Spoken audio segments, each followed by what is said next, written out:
ગાંધીનગરના એક ક્લાસ 1 અધિકારીને એસીબી રંગે હાથ દબોચે છે.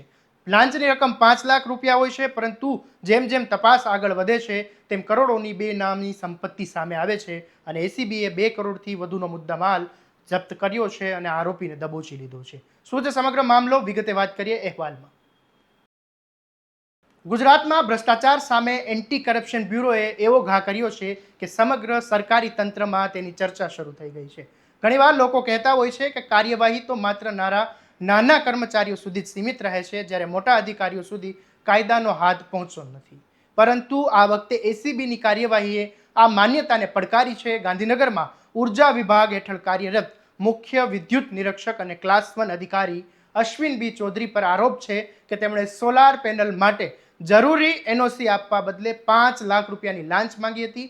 એક તરફ સામાન્ય નાગરિક પોતાની ફાઇલ મંજૂર કરાવવા માટે સરકારી કચેરીઓના ચક્કર લગાવી રહ્યો હતો, તો બીજી તરફ તેના કામના બદલામાં લાખોની માંગણી કરવામાં આવી રહી હતી. જ્યારે અરજદારે એસીબીનો સંપર્ક કર્યો ત્યારે ટ્રેપ ગોઠવવામાં આવ્યો અને આ અધિકારીને 5 લાખ રૂપિયાની લાંચ લેતા રંગે હાથ ઝડપી લેવામાં આવ્યું છે. પરંતુ આ તો માત્ર શરૂઆત હતી. ધરપકડ બાદ ગાંધીનગર, અમદાવાદ અને સુરત ખાતે દરોડા પાડવામાં આવ્યા ત્યારે ભ્રષ્ટાચારનો સાચો ચહેરો સામે આવ્યો. અધિકારીઓના ઠેકાણા અને ઘર પરથી 1 કરોડ 76 લાખ રૂપિયાથી વધુની રોકડ રકમ અને અંદાજે 88 લાખ રૂપિયાના સોના ચાંદીના દાગીના અને લાખો રૂપિયાના ગિફ્ટ વાઉચર્સ પણ મળી આવ્યા છે.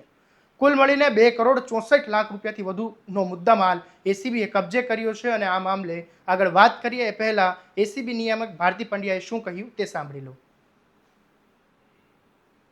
એસીબીના ફિલ્ડ 3ના પીઆઈ છે પીએન ખોખરા, તેઓને એક બાતમી મળેલ કે ગાંધીનગર ખાતે ઉદ્યોગ ભવનની કચેરીમાં કામ કરતા મુખ્ય વિદ્યુત નિરીક્ષક છે અશ્વિન બી ચૌધરી, તેઓ જે સોલાર પ્રોજેક્ટ છે તેમાં સ્થળ તપાસ જરૂરી હોવા છતાં સ્થળ તપાસ નહીં કરી અને સ્થળ તપાસ કર્યા વિના એનઓસી ઇસ્યુ કરે છે અને તેમાં મોટા પ્રમાણમાં લાંચ મેળવે છે.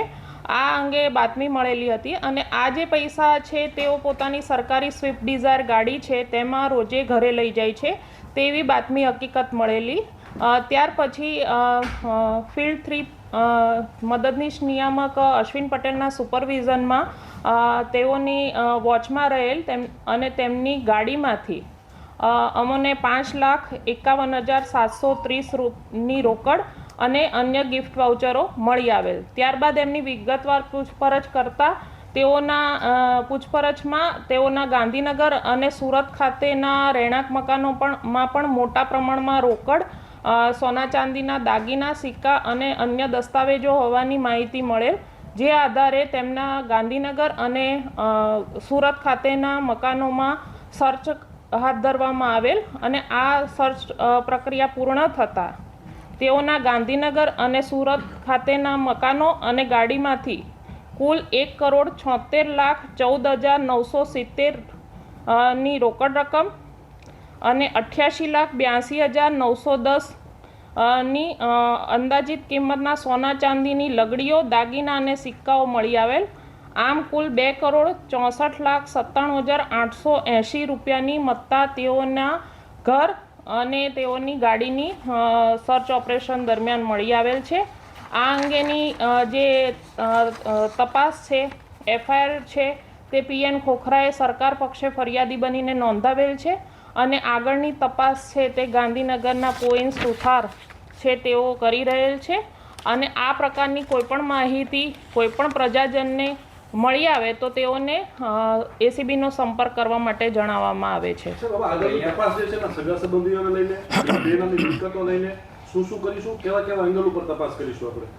આગળની તપાસમાં તેઓના બેંક ખાતાઓની માહિતી મેળવવામાં આવશે, તેઓના અને તેમના કુટુંબીજનના મિલકતોની માહિતી મેળવવામાં આવશે, તેમના લોકરોની માહિતી મેળવવામાં આવશે અને તેઓએ અગાઉ આ પ્રકારની જે કોઈ કાર્યવાહી કરેલ છે, જે ફાઇલો ક્લિયર કરેલ છે તે ફાઇલો મેળવી અને તેની ઉપર કાર્યવાહી કરી અને તેમણે કોઈ સત્તાના દુરુપયોગની કાર્યવાહી કરેલ છે કે નહીં, સત્તાનો દુરુપયોગ કરેલ છે કે કેમ, તે અંગે પણ તપાસ આગળ કરવામાં આવશે અને સર્વગ્રાહી તપાસ કરવામાં આવશે. કેટલા સમયથી જોબ કરતા હતા અને કુલ કેટલા રૂપિયાની લોકો પાસેથી લાંચ માંગતા હતા? હકીકતમાં નિયમ શું હોય છે જ્યારે પણ કોઈ બી અરજી આવતી હોય છે તો નિયમ શું હોય છે, કઈ રીતે સ્થળ તપાસ કરવાની હોય છે, શું હોય છે?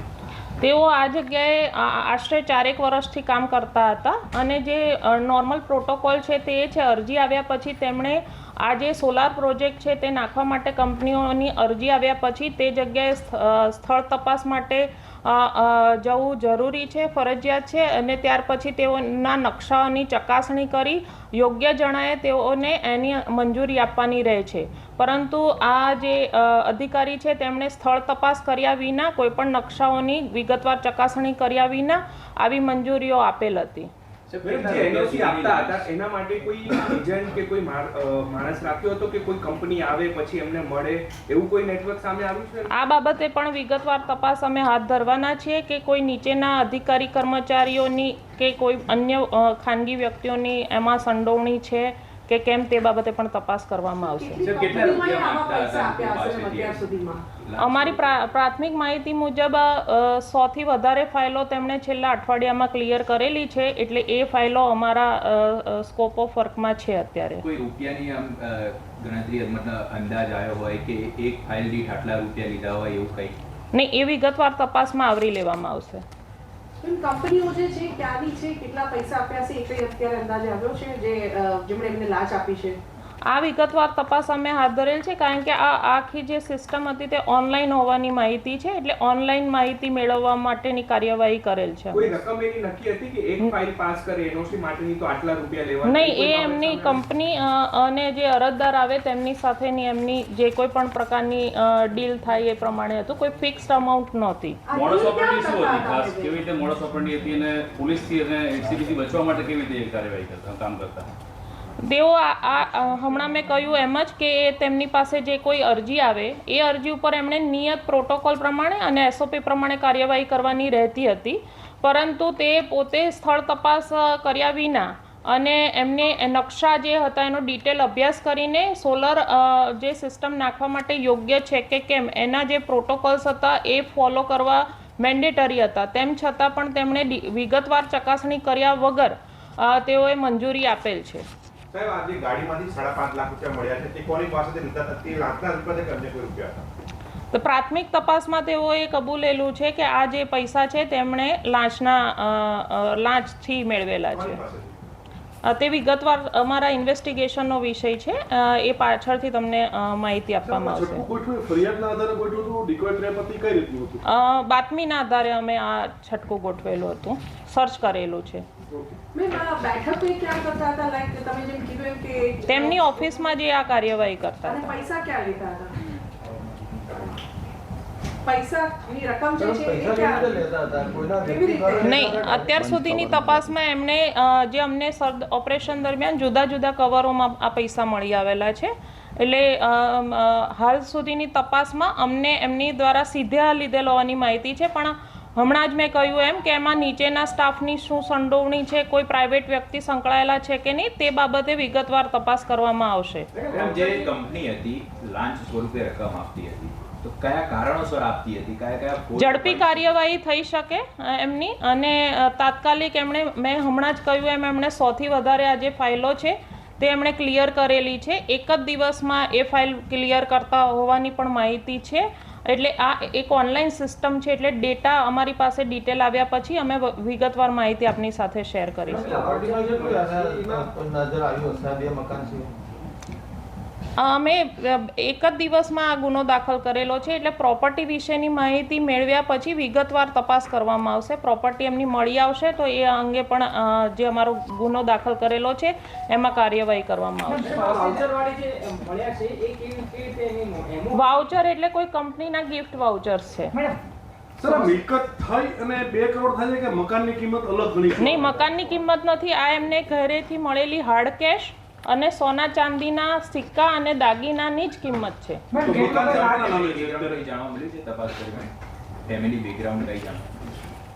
એમને પત્ની અને 2 બાળકો છે. હાલ એટલી માહિતી મળેલ છે.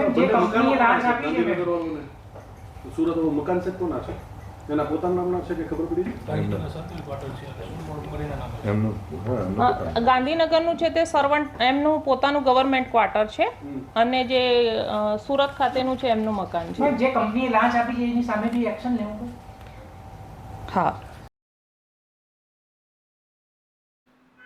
આટલી મોટી રકમ સામે આવતા અનેક સવાલો ઊભા થયા છે. એક સરકારી અધિકારી પાસે આટલી સંપત્તિ આવી ક્યાંથી હશે? શું આ માત્ર એક જ કેસ છે કે પછી ભ્રષ્ટાચારનું આખું નેટવર્ક કાર્યરત છે? આ ઘટના માત્ર એક અધિકારીની ધરપકડ નથી, પરંતુ સામાન્ય લોકોના મનમાં રહેલા વર્ષોથી ગુસ્સા અને સવાલને પણ ઉજાગર કરે છે. કારણ કે જ્યારે એક સામાન્ય વ્યક્તિ પોતાના હકના કામ માટે કચેરીઓના ધક્કા ખાય છે, ત્યારે કેટલાક ભ્રષ્ટ અધિકારીઓ એ જ વ્યવસ્થાનો ગેરફાયદો ઉઠાવીને કરોડોની સંપત્તિ એકઠા કરતા હોવાના આરોપ સામે આવ્યા છે. હાલ એસીબી દ્વારા ભ્રષ્ટાચાર નિવારણ અધિનિયમ હેઠળ ગુનો નોંધીને વધુ તપાસ હાથ ધરવામાં આવી છે. હવે આ તપાસમાં સંપત્તિના સ્ત્રોત અને અન્ય સંભવિત કડીઓ સામે પણ આવે છે કે નહીં તેના પર સૌની નજર મંડરાયેલી રહી છે.